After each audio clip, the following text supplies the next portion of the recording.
Hello, this is Michelle Knight and welcome to a radical August astrology.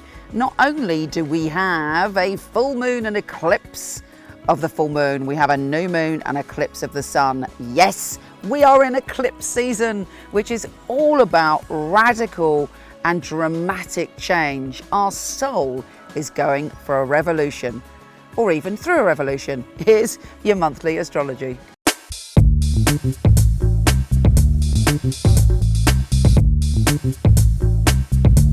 Capricorn this month has a swathe of planets and changes and ting that's going to make your life very different. And one of the main focuses on regaining your power and moving to the next level of your power. And if you're a typical Capricorn, you love a bit of power. Doesn't mean power over, don't get me wrong. You have the power of unconditional love. Power is a very misunderstood term. Anyway, before I go any further, please excuse my squeaky chair. I will oil it before the next time. Let's start at the beginning. We have an eclipse of the full moon, or a full moon eclipse, as she's known to her friends.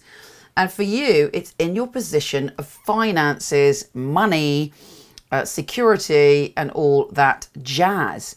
It seems to be that one way or the other, you're reaching a peak experience when it comes to abundance and security and money.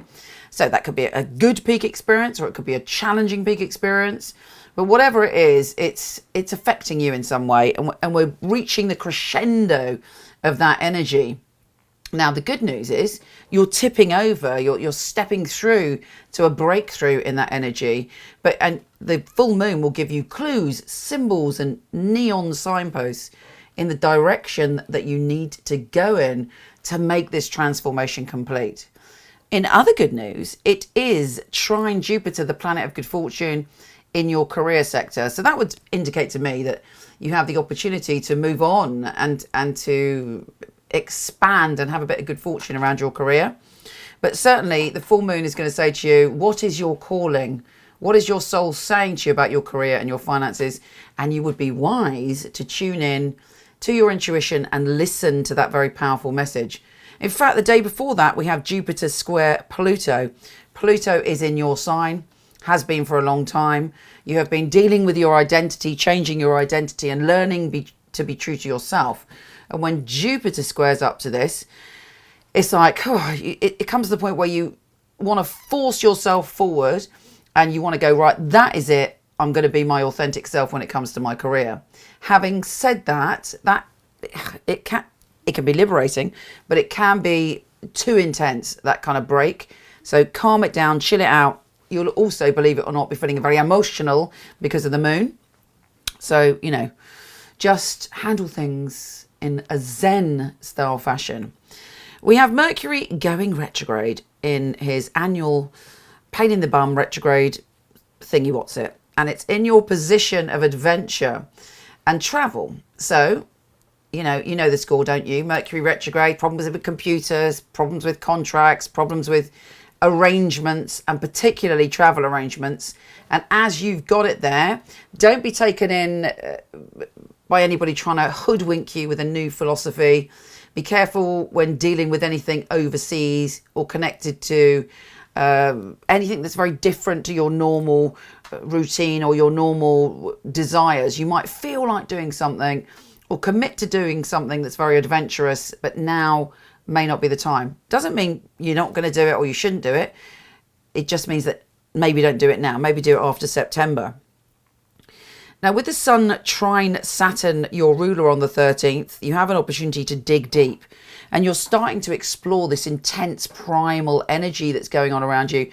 And you're starting to explore, or you're starting to be confident when it comes to being powerful. And again, let's have that conversation. What does power mean to you? Power gets a bad rap. People, when you say power, people might think of power over or power being a dominant force. But when you look at the power of love, the power of a crystal, the power of nature, it doesn't have to be something destructive and negative. It can be something that's a force for good. So for you, you're learning to trust yourself. You're learning to commit to yourself. And this is powerful. We have Venus opposing Pluto, and Pluto's in your sign. So there could be some kind of power struggle connected to your intimate, personal or romantic relationships around the 15th. Also, Venus is squaring Jupiter. So it might also be that if you're in a relationship and you're making quite radical changes, or you're thinking of changing your career, or yada, yada, yada, it may be that there needs to be a conversation. There needs to be a way of you not just saying I'm doing it, but by kind of talking from your heart to someone about what you really feel. Or if you feel that someone else's career is interfering in your relationship, again, don't be dogmatic, don't be controlling, let it be. Find a way through it with love, find a way through it with gentleness. Otherwise, a bit of argy-bargy around that time. Mars is sextile Jupiter on the 20th, which is really good for you when it comes to your career, because you can assert your power. Remember, power can be a good thing in your career, and move ahead confidently and feel quite excited about that. The big day, and it can maybe even bring up some fears for you, heaven forbid, can bring up some where you have to face your fears and go through it. But you will come through it, is this massive new moon and eclipse of the sun. Because this new moon is about life, death, rebirth. It's about, for you, money, sexuality, commitments. And there's going to be a change there. You're going to the next level. Also, the good news is you can surrender your fear. That's the point of a new moon. You can release baggage into it. You can let it go and move on. It is the sun and moon are trine Uranus, which is a positive thing. And so I think that you're going to be able to resolve something unexpectedly when it comes to your family. There's some positive resolution there. But you may be quite shook up because it's in a very intense space for you.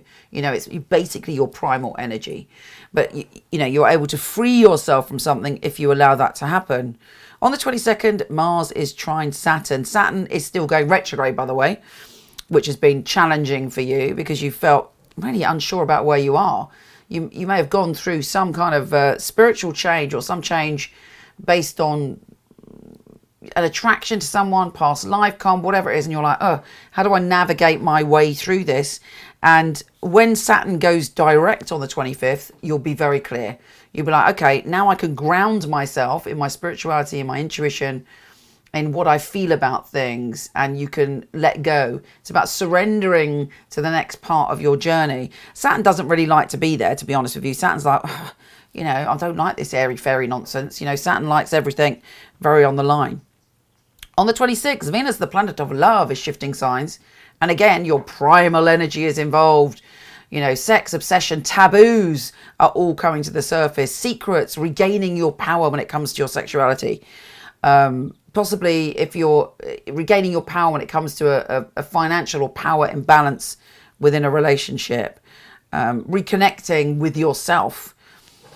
And then we have Jupiter sextile Saturn on the 27th, which is a lovely way to end the month because it allows you to combine those two energies of your career and your intuition and your magic, and something extraordinary could happen. Take care, gorgeous, and I'll speak to you soon.